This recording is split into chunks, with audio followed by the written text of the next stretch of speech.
আল্লাহ সবই পারে, একটা জিনিস পায় না, সেটা কি? আবার কেউ কেউ কয় আল্লাহ সন্তান দেয়।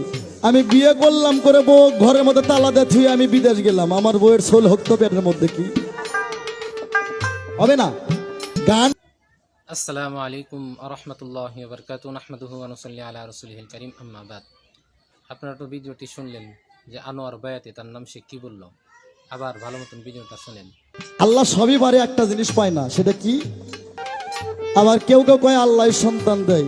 আমি বিয়ে করলাম করে বউ ঘরের মধ্যে তালা দিয়ে থুয়ে আমি বিদেশ গেলাম, আমার বউয়ের সোল হোক তো পেটের মধ্যে, কি হবে না? আপনারা ভিডিওটি দেখলেন সে কি বলল, যে আল্লাহ তাআলা যে সব কিছু দিতে পারে না। সে একটা উদাহরণ টানলো কি, যে কোনো ব্যক্তি যদি বিবাহ করে এবং বিবাহ করে সে যদি বিদেশ চলে যায় বউকে রেখে, যেমন বাচ্চা হয় না, সন্তানাদি হয় না, যদি বউকে রেখে যদি সে বিদেশ চলে যায়, মানে সে বুঝাইতে চাইল আল্লাহ তাআলা পুরুষ ব্যতীত কোনো নারীকে সন্তান দিতে পারবে না। তার দাবি ছিল এইটাই, তার সারমর্ম। দেখেন এই বয়াতি মার্কা শিল্পী কত মূর্খ, তাদের ইসলামের সামান্য পরিমাণ জ্ঞান নাই। তারা মাঝে মাঝে এমন কথা বলে যেই কথাগুলো আল্লাহ তাআলার সাথে শরিক কইরা ফেলে, বা আল্লাহ তাআলার সাথে কুফরি কইরা ফেলে, বা আল্লাহ তাআলাকে যেভাবে বিশ্বাস করা দরকার সেভাবে বিশ্বাস না করার কারণে তারা ঈমান হারা হয়ে যায়। দেখেন আমরা সকলেই জানি ঈসা ইবনে মারিয়াম আলাইহিস সালাতু ওয়াস সালাম, আমরা সকলেই তার নাম শুনছি, তিনি একজন নবী ছিলেন। এবং কুরআনুল কারীমের ভিতরে সূরা মারিয়াম নামে একটা সূরা অবতীর্ণ হয়েছে। এই সূরাতে কিন্তু আল্লাহ তাআলা হযরতে মারিয়াম আলাইহিস সালাতু ওয়াস সালামকে স্বামী ব্যতীত একজন পুত্র সন্তান দান করেছেন। সেই পুত্র সন্তানের নাম হলো ঈসা আলাইহিস সালাতু ওয়াস সালাম। সূরা মারিয়ামের ভিতরে এর লম্বা আলোচনা আছে।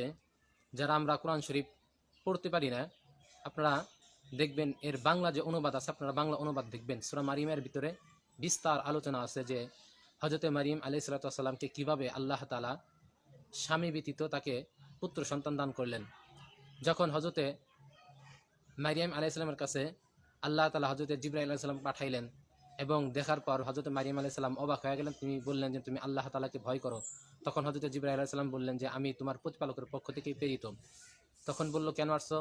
যে তোমার প্রতিপালক তোমাকে একটা পুত্র সন্তান দান করবে। তখন হযরতে মারিয়াম আলাইহিস সালাম আশ্চর্য হয়ে বললেন যে এটা কিভাবে সম্ভব? আমি তো, আমাকে তো কোনো পুরুষ স্পর্শ করে নাই, বা আমি জিনাকারিনী নই, তাহলে আমি কিভাবে পুত্র সন্তানের মা হব? তখন হযরতে জিবরাইল আলাইহিস সালাম বললেন তুমি এমনিতেই হবে, এটা তোমার প্রতিপালকের নির্দেশ।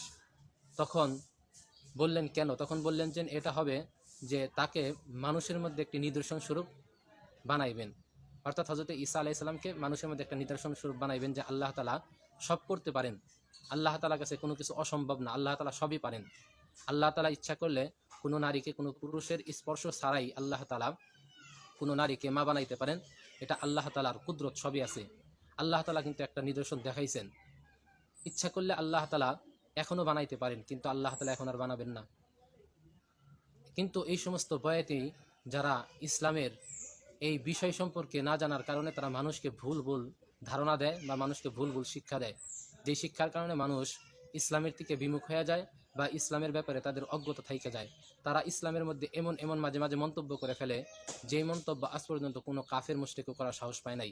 আল্লাহ তাআলা আমাদের সবাইকে ইসলামের সঠিক বুঝদান করুক, এবং ইসলামের পরিপূর্ণ হুকুম মেনে চলার তৌফিক দান করুক। আসসালামু আলাইকুম ওয়া রাহমাতুল্লাহি ওয়া বারাকাতুহু।